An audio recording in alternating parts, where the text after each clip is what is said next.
Nirbhaya news, आरंभ से अंत तक हर खबर पर हमारी नजर। સદગુરુ પરમાત્માની અસીમ કૃપાથી શામપુર ગામની પાવન અને પવિત્ર ભૂમિ પર શ્રાવણ મહિનાના પ્રથમ દિવસથી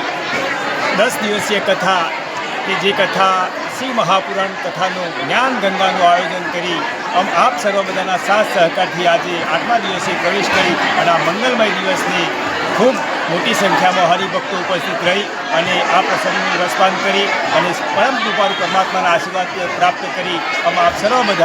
બધાનું જીવન ધન્ય બનાવી તે બદલ ખૂબ ખૂબ ધન્યવાદ ભગવાન. તો આવો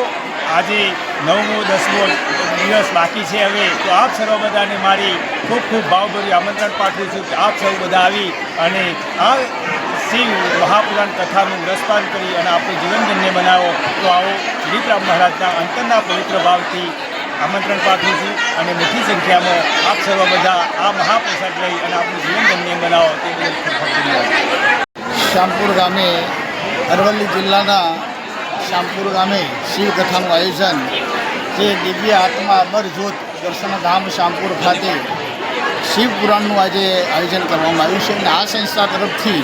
નિરાધાર વ્યક્તિઓને પણ ટિફિન વ્યવસ્થા જેવી એવા દિલીપરામના સાનિધ્યથી શિવકથાનું આયોજન કરવામાં આવેલું છે અને ઘણા બધા દર્શનીય તો આખા જિલ્લા લેવલથી બધા બહેનો અને અલગ અલગ મંડળો અહીંયા આવે છે અને ઉપસ્થિત રહીને કથાની રસપાન લઈ ખૂબ આનંદ કરે છે અને સાથે જયશંકર બાપજીના આશીર્વાદથી અને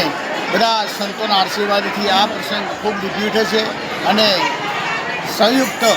અને સર્વધર્મ સાથે એક સમૂહ લગ્નનું પણ આયોજન કરવામાં આવે છે અને દરેક દીકરીને